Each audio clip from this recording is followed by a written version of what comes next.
Hi, everyone. I'm hoping you can all see me. Hello, I'm Ia, and I'm delighted that you all could join us today. Thank you so much for taking the time out of your busy schedules to join us. For those of you new to Women United, I welcome you, and I look forward to the day that I can greet you in person. Although we're unable to see one another's faces today, I hope this Lunch and Learn helps you feel a little more connected to our community and the great work that's being done. Now, before we begin with our formal presentation, I'd like to recognize 4 women: Annie Bird, Esther Brayback, Robin Corton, and Jess Pate. As with all boards and steering committees, their terms ended earlier this year. These ladies were instrumental in setting Women United standards and direction. And during their tenure, over $1 million was raised for our Women United initiatives. I'm so proud of the work that we accomplished together. You know, when I came to the steering committee, I was very different in many ways, from a different generation, just brand new to the community, and these ladies welcomed me with open arms. So thank you, Jess, Robin, Esther, and Annie, for your counsel, both in work and in life, your friendship, and your love for our community. Yay! As you may all know, we're in our 3rd and final year of fundraising for our Opportunity Youth Initiative. Our goal was to raise $600,000, and I'm happy to report that we've surpassed this goal. We couldn't have done it without many of you on today's webinar, so I want to take a moment and say a heartfelt thank you to all of you for your unrelenting support of Women United and the United Way of the Midlands. In the Omaha Council Bluffs metro area, there are over 8,000 Opportunity Youth. Opportunity Youth are defined as youth between the ages of 16 and 24 who are neither in school nor working. The Opportunity Youth Initiative, launched in the summer of 2018, was an effort to support the infrastructure needed to have relationship managers that would oversee how our youth engage with and receive services from a network of agencies in our community. As of September, the Opportunity Youth Initiative has served over 1,350 individuals. That's a wonderful statistic to be able to share, and I'm thrilled to be able to share that with you. Today, we'd like to give you all an update on how COVID-19 has affected Opportunity Youth and also the Opportunity Youth Initiative. I'm pleased to introduce today's moderator, Matt Wallen. Matt joined the United Way of the Midlands in September of 2019. As Senior Vice President for Community Impact and Analytics, he's responsible for leading the strategic investments of the United Way of the Midlands financial and non-financial resources to create the greatest possible impact in helping to improve outcomes for individuals and families in support of the 2025 goals. Matt is the strong advocate for prevention services that help strengthen families, and he's passionate about addressing multi-generational poverty in our community. Matt, take it away. Thanks, Ia. I appreciate that. And I'd like to thank Women United for the opportunity to participate in the Mary Lopez Lunch and Learn series today, and for 3 years of generous support of the Opportunity Youth Initiative.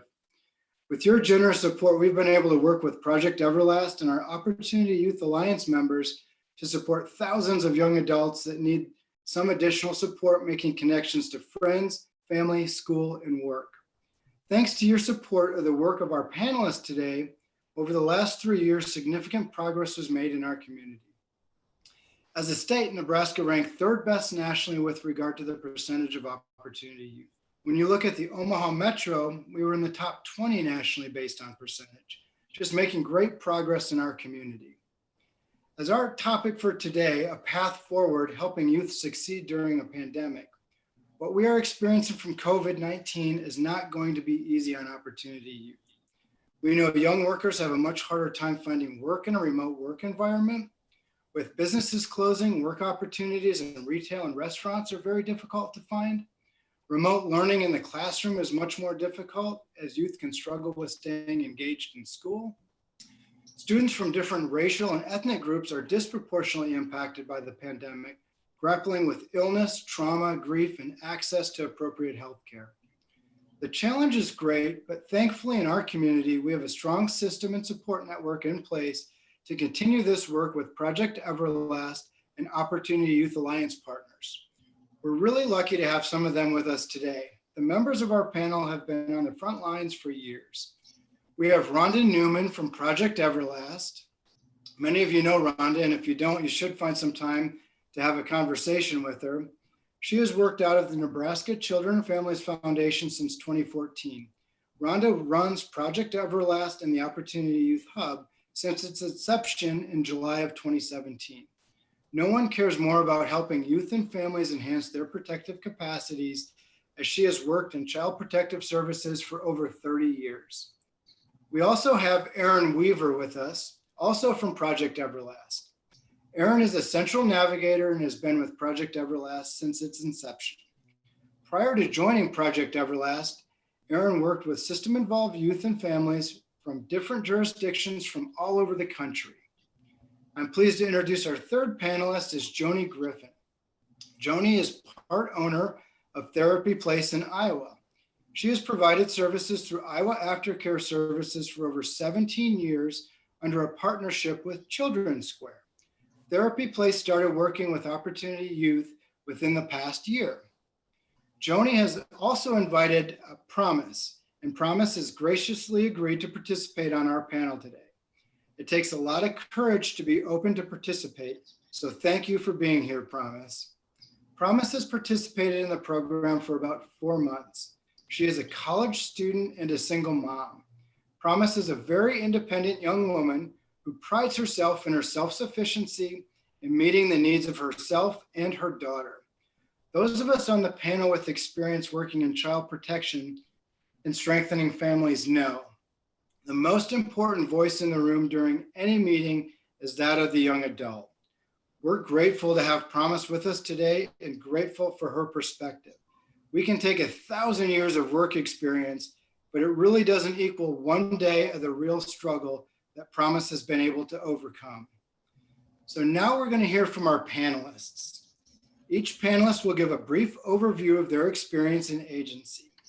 We'll ask each panelist to share, and then we'll jump into Q&A. So I'll ask our Lunch and Learn attendees to type your questions into the chat, and I'll keep an eye on those while the panelists are making their opening remarks. So we'll start with Rhonda. And Rhonda, if you can share with us a little bit about how the program's going, how things have changed, how the pandemic has impacted some of your work. You want to go ahead and kick us off, Rhonda? Sure, thanks, Matt. And thanks to everyone who's attending today. You know, I have to say first that I'm so profoundly thankful for Women United. Your support for us in serving Opportunity Youth has been amazing. So I have to say that first. You know, I think Ia said that the Opportunity Youth began in 2018. It was actually a pilot for a year prior to that. So we started in July of 17 as a pilot because we didn't really know where this was going to go. And some of you had heard this before, but our pilot, we intended to serve 100 young people in 1 year. And at the end of that year, we had served 199. So we knew it was a need. And that's at the time that United Way and Women United stepped in to support the initiative. And I'm going to throw a few numbers at you. You know, we've served about, I think you said 1,300, and 41% of those are self-referrals. And that's really important because young people, and Erin and Joni and Promise can say more about this, but young people have this network and it's really, they know each other. And if they have a good experience, they tell their peers, hey, you need to go to Project Everlast and get some help. So that's really an important statistic. It's something that's indicative of the success. About 10% are from Iowa right now. 78% are from Nebraska, but 12% are homeless. And so we really don't know whether they came from Iowa or Nebraska. Just under a third are parents. Parents present with a specific and group of challenges and barriers that are significant. One of the things that you should know that I don't want to take up too much time here, but we created a maternity matching program, which Opportunity Youth can take advantage of. And that is that if young people, in particular parents, young women usually, who are expecting, they can actually participate in a matching program where whatever money they are able to save prior to delivery is matched at a 2-to-1 rate. And that has been really successful to help our young people manage through the time they need to take off for delivery, but also that bonding time that's necessary. So that's been a great win for us. We've also disbursed about $227,000 in need-based fund. And of course, those are things that they're just barriers that are right there in their face. It could be housing, it could be car repairs, it could be tuition, it could be anything. But of course, the most important thing, especially during COVID, has been to help with housing. Housing continues to be just something that is an insurmountable barrier for some of our young people. And of the 396 applications we got for housing, 225 or 255 of them were for 396 applications for need-based funds. 255 were for housing. So it's a significant need. And of course, Aaron and Joni and Promise can talk more about this too. So what we've learned really quick, the need for young adults is amazing. It's really there, it's high. More so than we ever thought.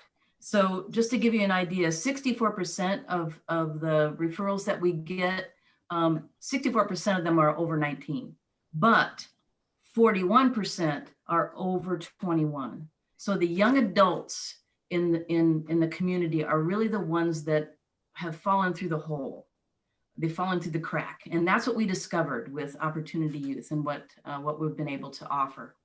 And again, parents are the ones that face the most significant barriers out there. We've really tried to focus on helping them. COVID presents so many barriers.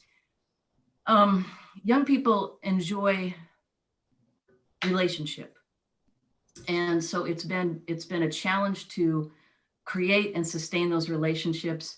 And frankly, our staff want the relationships too.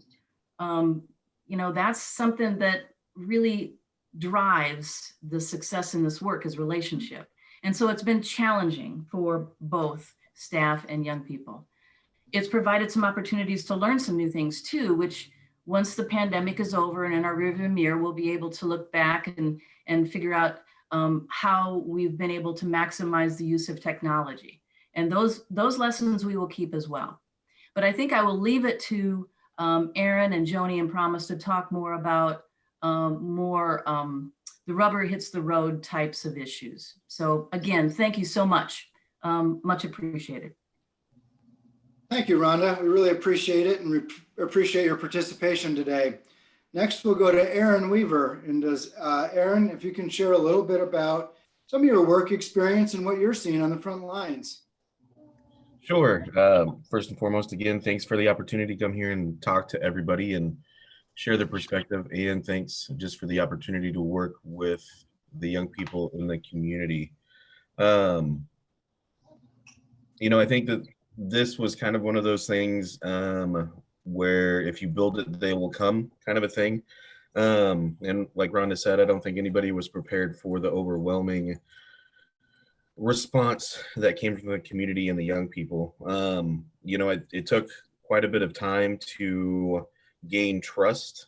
But then once the trust was given by a lot of the young people in the community, it kind of turned into a waterfall of young people that kind of started coming in and wanting help because they knew that we would be responsive, but we would go above and beyond to try to get them the support that they needed because it's hard everywhere, but it is hard in this community to sometimes get help without having some kind of system involvement.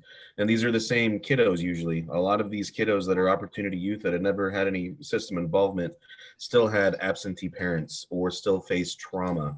It just was never brought to the attention of officials, or the young people were too old by the time that it was known for any kind of involvement to happen. And so I think that this gave a lot of young people in the community a lot of hope that there was something that they could access, that there was a place that would go to bat for them and a place where they could belong, without any judgment and without any backlash to them being honest and telling their story. Now, since the pandemic has hit, oh man, I mean that's changed everything. You know, it's hard to do the work sometimes with some of the young people without being able to have the physical presence in an office, or you know, I'll go to the schools in Council Bluffs, or I'll go into the community, I'll go into the homes at times to do the initial upfront assessment. As a central navigator, I'll meet with them, determine their needs, figure out what kind of supports they need, and then go from there in terms of making those connections and warm handoffs in the community. And you know, a lot of times the young people will choose you, especially the opportunity youth, because they've never had someone go to bat for them or take up their cause, I suppose you could say. But so pandemic has taken away some of that ability to be physically in the same room, and it's been tough. You know, we've completed a great percentage of referrals, and we've been able to meet with a whole lot of young people since all this has started, but that still doesn't replace the being able to be in the room and provide comfort, sometimes, and to gain trust. A lot of times the young people aren't going to trust you unless they can see you, see your mettle, see what you're made of, make sure that you're what you say you are. And so that part has been tough since the pandemic. Now, in terms of some of the things that I've been seeing, as Rhonda hit on, housing. I mean, housing is such a huge need in this community all of the time, and since the pandemic has started, it has become even bigger, and that's on both sides of the river. Housing everywhere is a problem. Either it's affordable housing, or if it is affordable housing, the housing is not up to code, and you have landlords that don't want to do it. I remember working with a young person who was telling me that their apartment was not in the greatest of shape, and I was like, well, what do you mean? And they sent me pictures, and the toilet was sitting in the bathroom, not in the giant toilet hole, which had been built, with cockroaches spilling out. She sent me a video of cockroaches just coming out of this hole in the floor, which is, I mean, it was pretty gross, let me tell you. But I mean, the fact that some of our young people, and even, you know, some of those folks who are poor in the community, are being asked to live in these conditions is pretty heartbreaking. And I think that the pandemic is making that worse, because people are so desperate to have a roof over their head. They're literally willing to go anywhere and everywhere to be able to find that shelter. And that's heartbreaking. Transportation is always a problem as well. Omaha is a beautiful city, along with Council Bluffs and Bellevue and Fremont, and these kiddos go everywhere and they live everywhere. And in order for them to go where they need to go, transportation is tough sometimes, especially if you don't have a car, or you buy a car from a buy here pay here place, and then, you know, they take the car back because you don't make a payment or you're a day late, and then you have that on your credit score, and then you're facing that for the next however many years, and then that dominoes into, because you're trying to keep up with your car, now you get evicted because you can't pay that, so now you have an eviction on your record, and then you're never going to be able to find a place. So you know, providing a little bit of support up front and being able to open up the door to services is kind of what we do, and I think it's an important role in terms of that.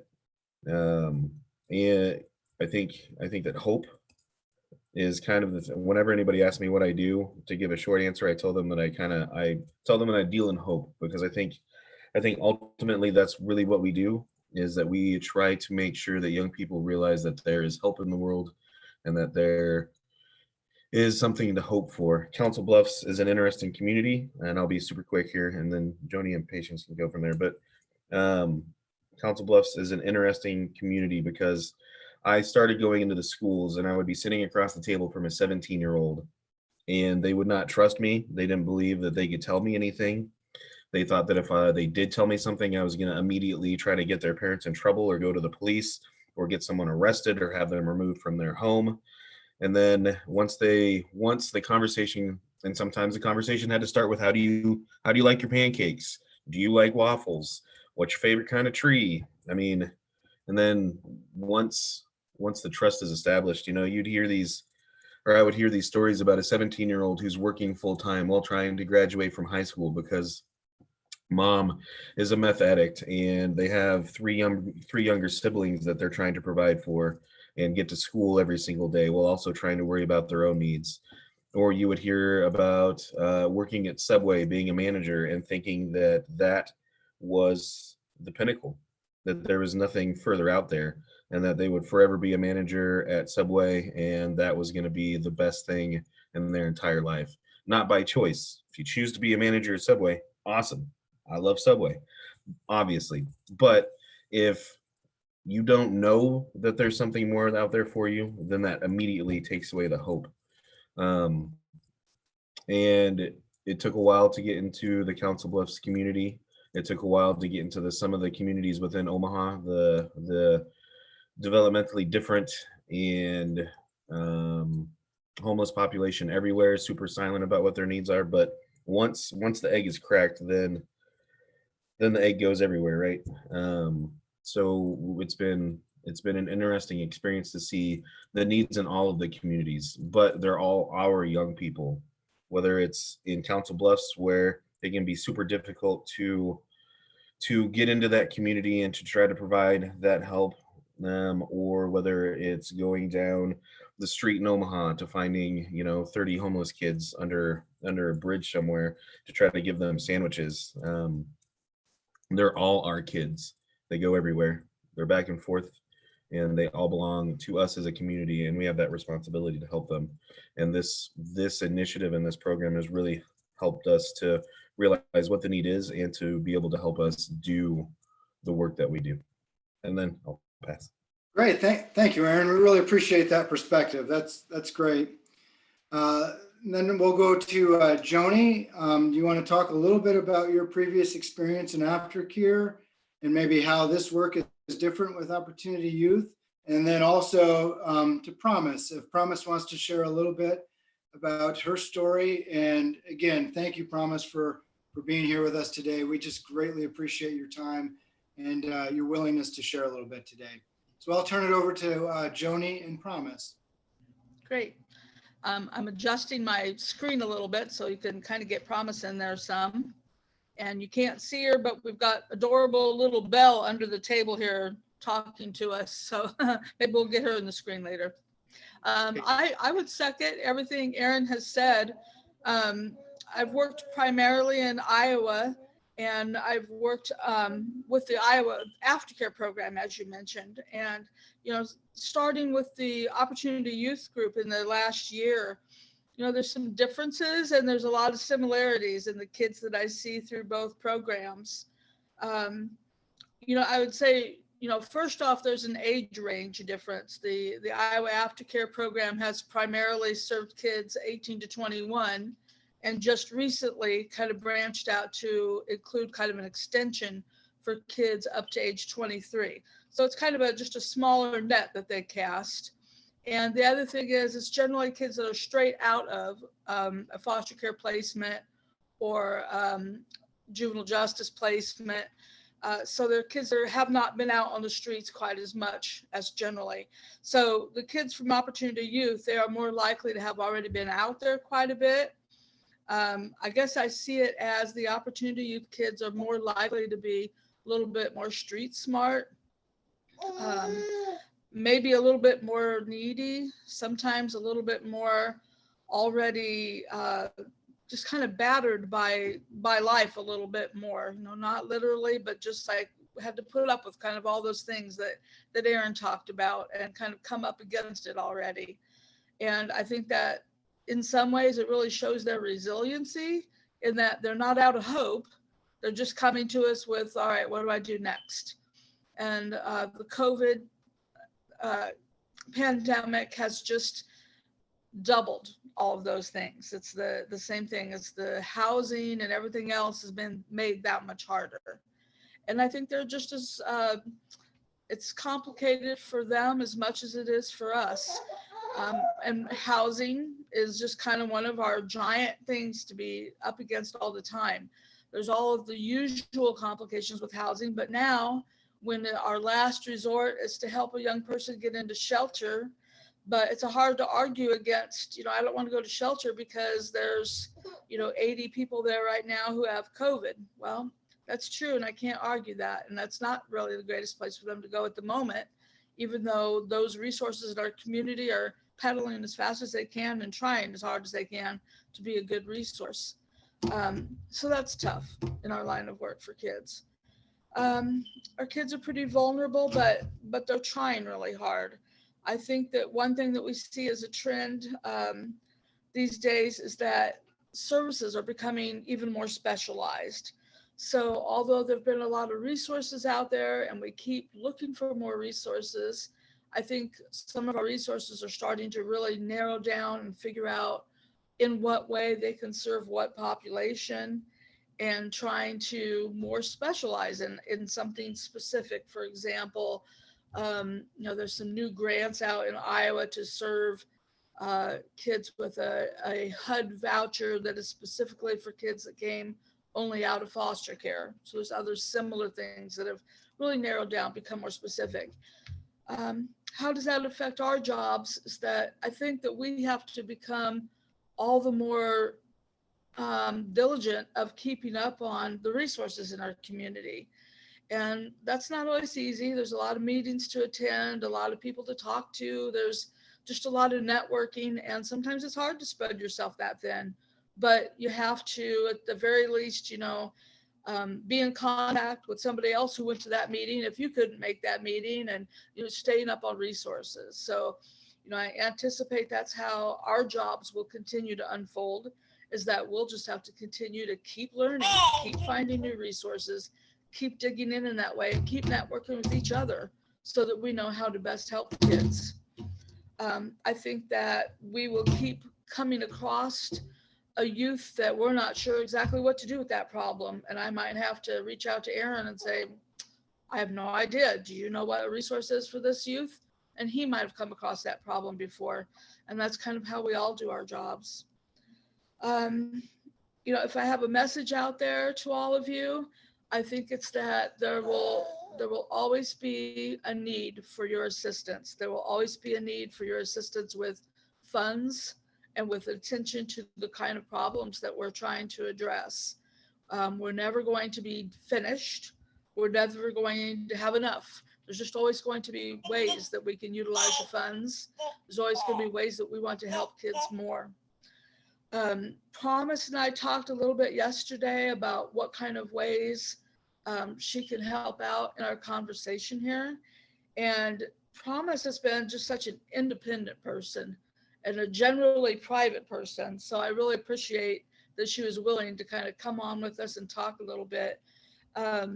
She's been a person who she has a good perspective to offer, because she came from already being served by the Iowa Aftercare program and kind of aged beyond being helped by that program, and is now kind of progressed, as you would say. She's being served partially by us as an Iowa young person, but she'll be moving to Nebraska soon and continue to be served through us for Nebraska. So I guess one question I'd like to pose, and I'll turn a little more to Promise, is that, Promise, would you recommend this program to other people, and why? Yes, I've actually already recommended it to my little sister. She's 18 and she lives in Nebraska, and I thought she could benefit from it. So, yeah, it's a pretty good program, I think. Yeah, and I think that, one thing with Promise, having been here and served by Aftercare, and then she moved away for a while, and she called me up and said she's coming back, which I was thrilled to hear.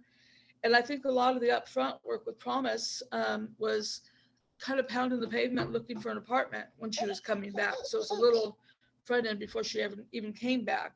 But now, what would you say is your main concerns or things you want to address in the next few months? Promise.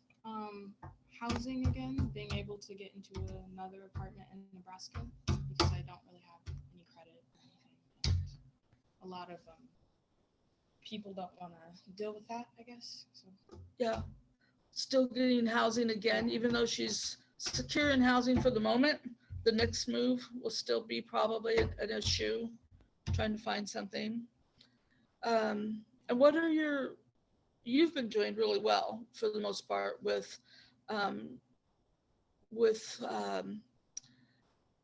taking care of your daughter and meeting the needs for both of you. What are your thoughts on protecting her, raising her? What concerns would you have, and what do you feel like is going well for you and for Belle? I mean, we're in a good apartment complex right now. When I move to Nebraska, I want to be in a safe place as well, and I guess being able to afford daycare and stuff so I can go to work and stuff. And school. Yeah. Okay. And what are your aspirations over the next couple years? What goals do you have for yourself? I'm going to be a senior in college next year. So after I graduate, I'm planning on taking GRE so I can go to an occupational therapy program. Degree there. So occupational therapy. Yes. So Promise is already graduated from Iowa Western and is attending UNO right now. I'm just really proud of her. She's really done a great job. And this little girl she has is adorable.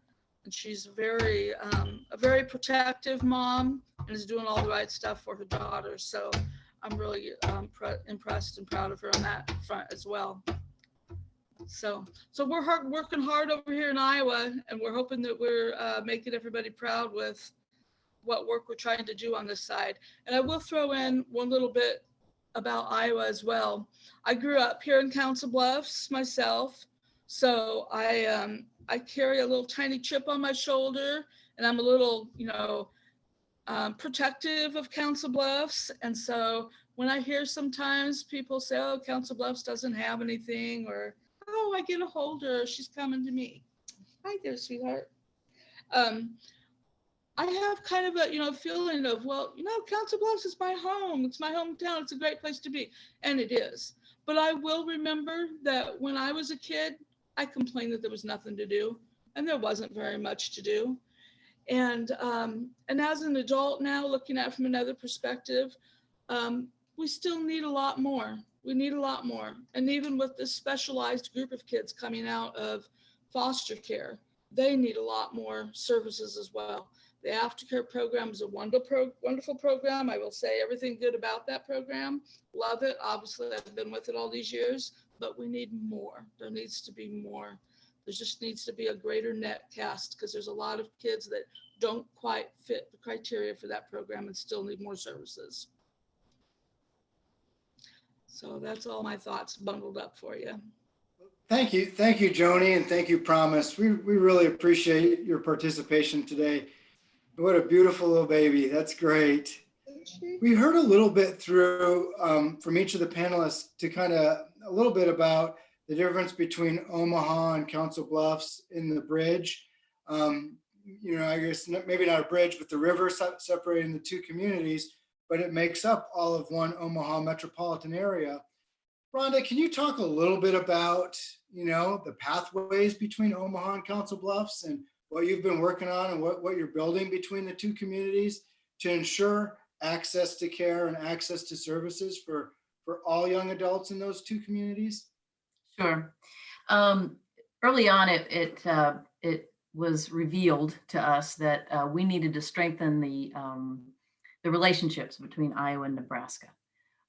So what happened at that point in time is we assembled a group of Iowa service providers, and I met with them and really tried to get acquainted with them. And Aaron did the same thing. As far as us getting over into the Iowa community getting to know the community, getting to know the providers, getting to know who it was that is here, because I am an Iowan, even though I worked in Nebraska my career. So we really were intentional about building those relationships, really worked hard. And at this point in time, I still am, I'm involved heavily with HSAC, which is the Human Services Advisory Committee here in Iowa. And I'm involved in several of those groups.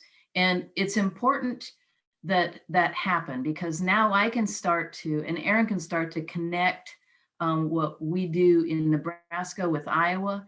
Making the connection with Joni was huge. And Joni's ability then to connect in the community because she knows the community, and then her ability to connect with Aaron, and they share resources and ideas. So that's something that I'm going to continue to work on. But we knew fairly early on we needed to do that, because the river doesn't prevent young people from going back and forth, obviously. I mean, I think Promise is planning to move to Nebraska. That gives you an idea. And we have young people that move back and forth all the time. And so we really need to be joining together in a more meaningful way. And I think Aaron and I have both tried to do that. Great, thanks, Rhonda. I'll ask Aaron, can you tell us a little bit about being a navigator and how many navigators there are? How did you want to become a navigator? What's kind of your background? Sure. Tell us a little bit about what you do. My background is a little different than Brittany and Rachel's. So there are 3 navigators. Project Everlast total has seven people. Small but mighty, and the central access team is 3 people. So it's myself, and then Brittany Livingston, or Williams, she just got married. Woo. But yeah, so she is the director of central access or central navigation, and so she kind of oversees things, and she builds the community and provides a network for our partners to feel supported by us. And then there's Rachel. She does what I do. So we get a referral. We reach out to the young people. We talk to them. We try to build a super fast, trusting relationship, which is difficult to do sometimes. But we try to make sure that the young people feel heard and supported right away. And then we assess what they need, and we reach out to partners like Joni to then provide the young people with the services and the supports that they need. And then we make sure that we're an open and revolving door, so you can come back as many times as you want. We have a youth engagement side with Shalisha. We build relationships, and we kind of try to provide a community within a community, kind of a thing, or even as far as a family atmosphere. Now, I became a navigator. Like I said, it's different. Brittany and Rachel are insanely intelligent, driven, strong women, and they both have their master's degree and are super organized and great at many things. I am not organized, and I do not have my master's degree. I don't even have a degree at all, which I've always thought about changing. But I had system involvement many years ago, and then kind of wanted to give back while I was going to get my bachelor's degree at UNL. And then an opportunity arose for me halfway through that process to move out to Oregon and to begin working on both the state level in Oregon with young people in foster care, but then also on a national level. And so I took that opportunity and moved out there, and it was an independent living specialist or provider out there. And then did a bunch of stuff, policy work in DC, blah, blah, blah, a whole bunch of things, moved back to Nebraska. Actually was a chef for a little while and then decided that I should probably start doing this again, because this is probably my calling and it's what I'm passionate about. I do love food, trust me, but helping young people is something that is close to my heart, simply because of not only the help that I was given, but also because young people are always going to need help, like Joni said, and no matter how hard we try to build a system that is not going to let them down, there's always going to be times where they get let down. And so I think that I wanted to not only give back again, but I wanted to make a real difference in a community that I love. And so that's kind of what happened. Brittany, I had done Camp Catch Up, which is a camp for here in Nebraska. It's a camp for siblings who've been separated in foster care for years and years and years. I've done that for 20 years, and knew Brittany, and she told me that a job was opening up, so I took it. So our perspectives are vastly different sometimes because of the things that all three of us have been through. And believe me, sometimes we have some very heated discussions, as my mother would call arguments, about things. But it's always good, and we always push each other in terms of our perspectives to try to teach each other. Because at the end of the day, all of us have the young people first and foremost in heart. And in terms of something that we will need that would make the biggest impact, oh man, affordable housing, a campus for young people, that's pie in the sky. Funding is always the crux of everything. If you don't have the funding, you can't do the work. So I'll say that. I could use a vacation to Maui. I don't know if anybody's up for that, but no. I say those things. I say the young people, more programs, more transportation programs, better transportation, more chances at affordable housing, better relationships with landlords for the young people. I think some of those things are paramount to our community. And I think also having the community really, really, really take a look at itself. There are a lot of folks that know, obviously they know what's going on. They see young people struggling, and everybody is doing their best to try to help.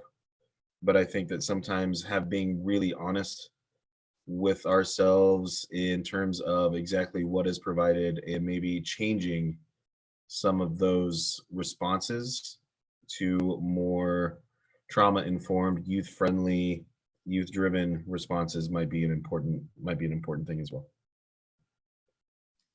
If I could just add, watching the interplay between Aaron with lived experience and the folks that are degreed, essentially, has been really important.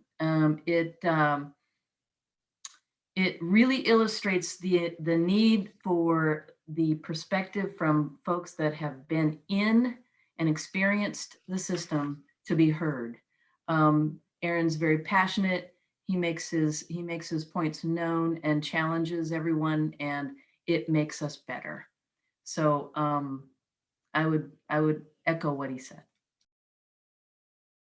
Thank you, Rhonda. I appreciate you adding that for us. All of our panelists have really kind of talked about housing, and housing being a critical need. And when you think of a young person's protective factors, you think of housing as being maybe the most basic of needs, providing stability and a safe place to be, a safe place for a family. And in the pandemic, we talked a lot about quarantining and staying home and kind of isolating a little bit. Have you seen the needs change, or has housing always been on the forefront for the last 3 years, the pilot, and kind of how you've been running the program? Is it housing in Iowa, housing in Council Bluffs, housing in Omaha? Similar need. I'm just curious if you've seen a shift in that need. And I'll let Rhonda or Aaron or Joni answer any of those questions. And I'll just also make a pitch for our Lunch and Learn participants to please add any questions into the chat box, and we'd be happy to answer any questions that you might have. So panelists, do you want to discuss housing and some of the needs that you've seen and any evolution there? I think I'm going to turn it over to Aaron and Joni. They're the ones that are working on the front lines, so I'll let them respond. Well, I will say that housing is always at the top of the list, has been all the years that I've been doing this, and still is. every time I help kids with housing, I feel like I run through my same list of possible options to help them, run through my same list of frustrations of not being able to help in some cases, and probably more recently, come up against more walls of running out of fresh landlords to help us. I mean, there was a time when I had more landlords at my fingertips to call and say, hey, I've got a kid, do you've got a spot? And, you know, that's tough. You try to work with kids to teach them good skills at being good renters, but sometimes you have a few kids who kind of spoil it for the others. And when you've kind of ruined your case with a few landlords and they say, oh, there comes Joni again with wanting me to rent to one of her kids, then you've got another landlord off your list. So honestly, you know, that's a problem.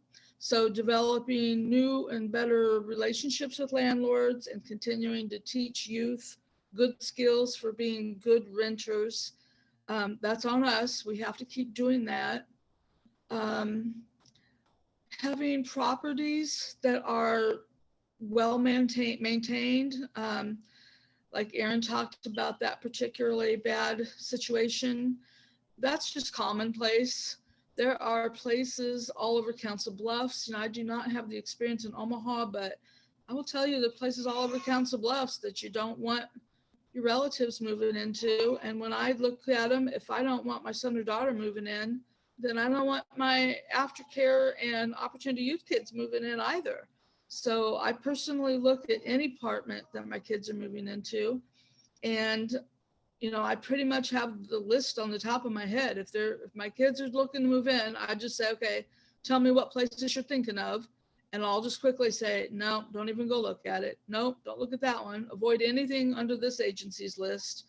And, you know, that narrows them down to, you know, 5 or 10 places that are even possible to look at. So that's a struggle. And I do hate to be pessimistic about that, but I will tell you, yes, that's just a problem and we're continuing to work on it.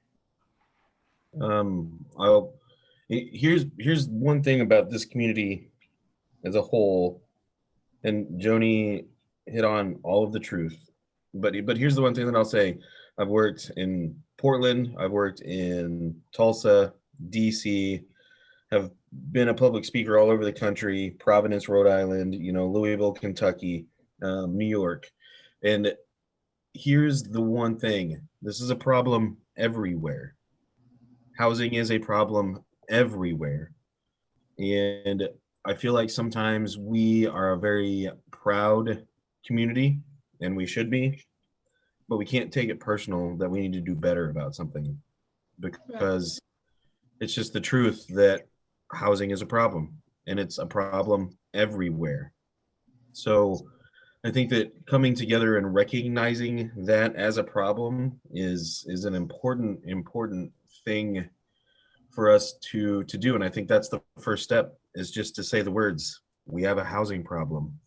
During this pandemic, we are in the midst of a housing crisis, and then go from there and problem solve as a community, as partners, as professionals in child welfare or social services, and private landlords and businesses and donors, and everybody taking the steps together to be a community together to fix the problem together. And I think that's important. And I think that's something that the Opportunity Youth, this has been able to do, is to really be able to start taking people and taking steps forward. Because yeah, housing is an issue in the Omaha area. There's 10,000 fewer affordable apartments than people who need them, and that's before the pandemic.